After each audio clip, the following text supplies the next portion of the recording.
Assalamualaikum everyone, my name is FATHONAH ADRINA. I will tell you guys about the ZULKIFLI.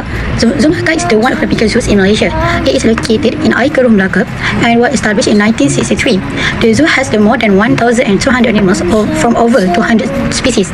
ZULKIFLI plays an important role in wildlife conservation, education and tourism. It protects endangered animals such as the Malaysian tiger, Asian elephant, sun bear, tapir, giraffe and primates. The zoo also carries out breeding programs to help save endangered species. Besides that, visitors can learn about animals through tours, feeding season and the night safari program. ZULKIFLI also attract many local and international tourists, helping the local economy. In conclusion, ZULKIFLI is not only a tourist attraction but also an important center for wildlife conservation and environmental education in Malaysia. And now I will explain about the program. The Melaka state government is the government that manages the state of Melaka. It is led by the chief minister and assisted by the state executive council, or we can call it EXCO. The government is responsible for making policy and managing important areas such as tourism, agriculture, land and local government. Overall, the Melaka state government works to develop the state, improve the economy, preserve Melaka's history and ensure the well-being of its people. Hi everyone, my name is ATHIRAH and I will explain the objectives of ZULKIFLI. First is conservation. ZULKIFLI helps protect endangered species through rescue and breeding programs while supporting biodiversity conservation. Second is education. ZULKIFLI provides knowledge about wildlife and environmental conservation through various educational activities and awareness programs. Lastly, recreation. ZULKIFLI offers enjoyable and educational experiences that encourage visitors to appreciate wildlife and nature. Firstly, we will look at Zoo Melaka snake. The snake in Zoo Melaka was a ball python species, which are true carnivore. In Zoo Melaka, snakes are fed by different types of protein, and among them was a quail bird cut in half. And its eating frequency was scheduled to only once a week, depending on the snake's age. Because of the snake's low metabolism, the meal they consume will go through a long digesting process before they are fed again. And then moving on to its petting, ball python species was a kind of tame species that is suitable for people, especially for visitors. So visitors are able to experience snakes closer.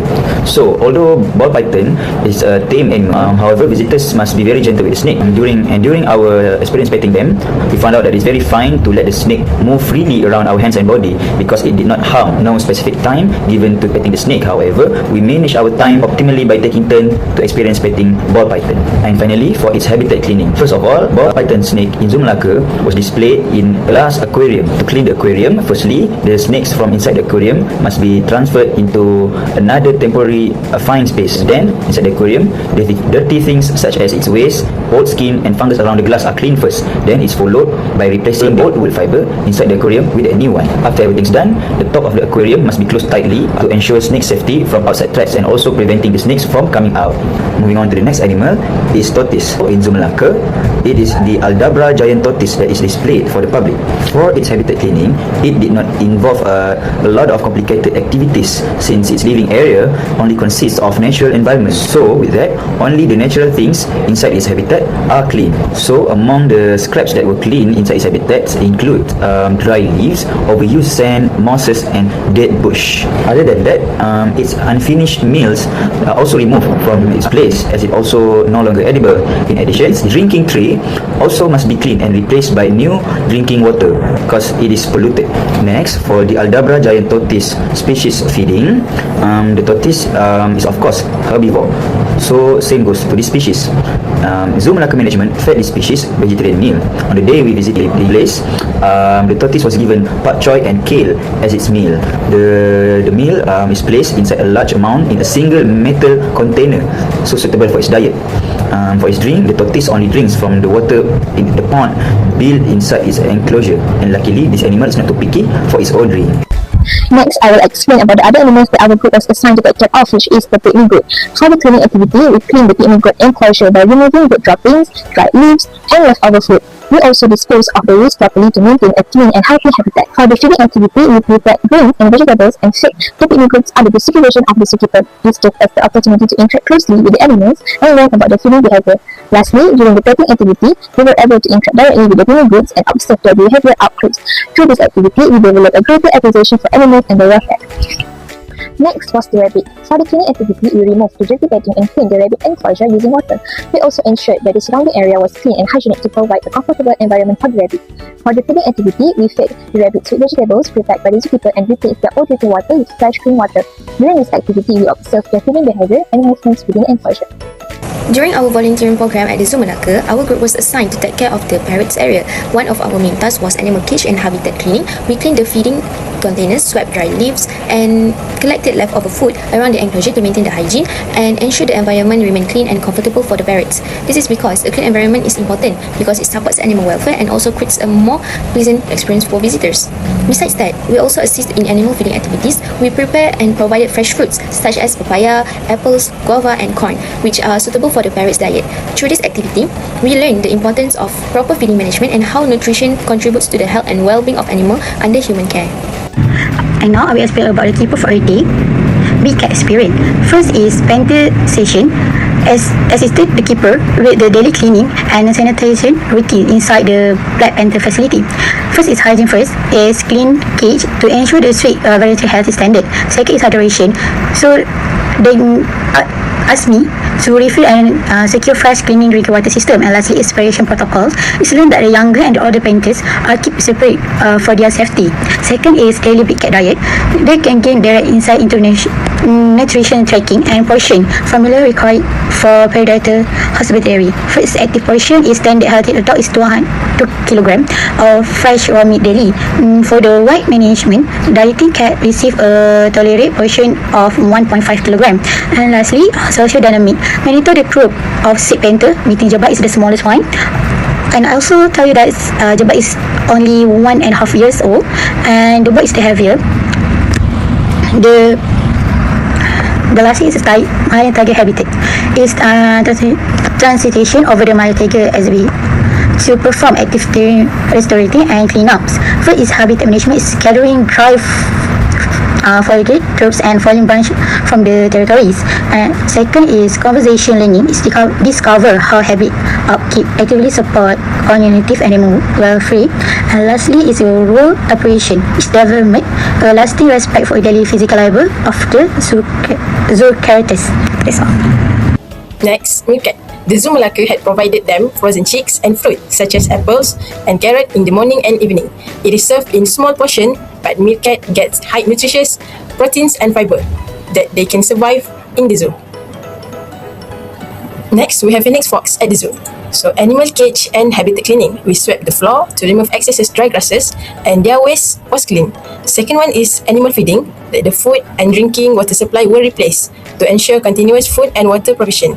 Phoenix Fox eat same like meerkat, that they eat chicks and fruits because Phoenix Fox was also omnivore like meerkat.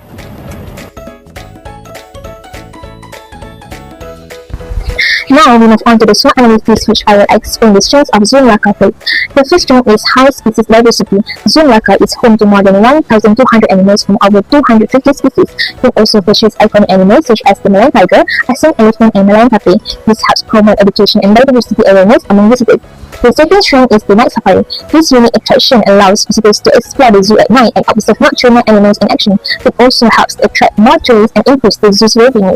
Lastly, Zoo Melaka offers interactive experiences such as animal feeding, pet activities, and bird aviary visits. These activities create memorable experiences for visitors and enhance learning through their interaction with animals.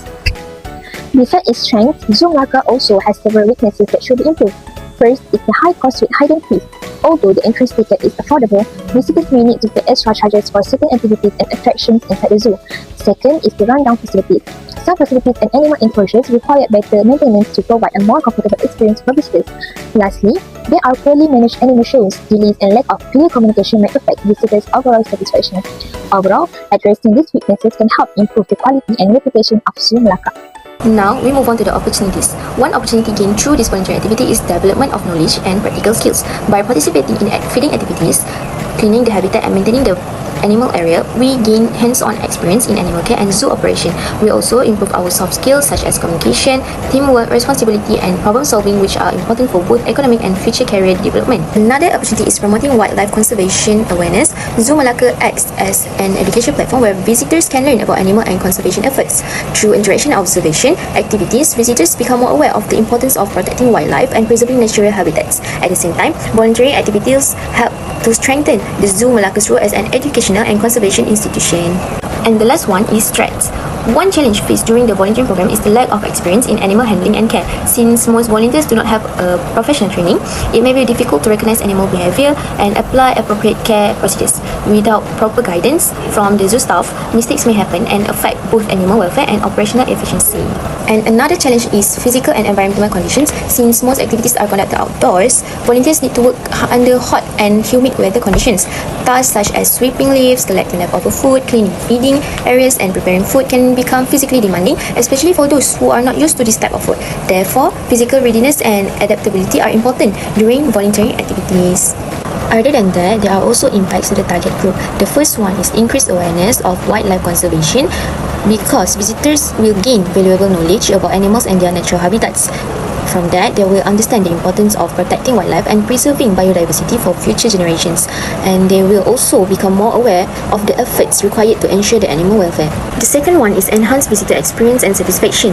This is because they will provide visitors with unique opportunities to observe animals at a closer distance. It will also create a memorable and moments for visitors with the animals, and volunteers will assist visitors during interaction sessions, make visitors more comfortable and enjoy the educational visit. Next impact to the group is fundraising collection. Zoo Melaka's fund were generated through donations, ticket sales, sponsorship especially from NGOs body, and public campaigns. So, as Zoo Melaka is managed under the state government administration, fundraising provide important benefits to the community, supporting the efforts of the Melaka state government in maintaining the zoo facilities, animal welfare, and conservation programs. For first recommendations, we recommend that Zoo Melaka's zookeepers must provide guidance towards its visitors, including the volunteers. Most of the time, us as volunteers are not provided with clear directions of what needed to be executed and done according to their specification. And in this case, they are best described as abandoning us. Then, to overcome this, zookeepers cannot expect volunteers to know everything, especially the one that are new, excited to learn. So, for example, before starting activities in each section, zookeepers must brief clearly directions and what exactly needed to be done. Other than that, they should supervise every activity and action made by the volunteers and not by leaving them hanging and clueless. This is important to ensure no confusion and mistakes are made, and ensuring every step made by the volunteer is correct and parallel with the usual Zoo Melaka's conduct and standard.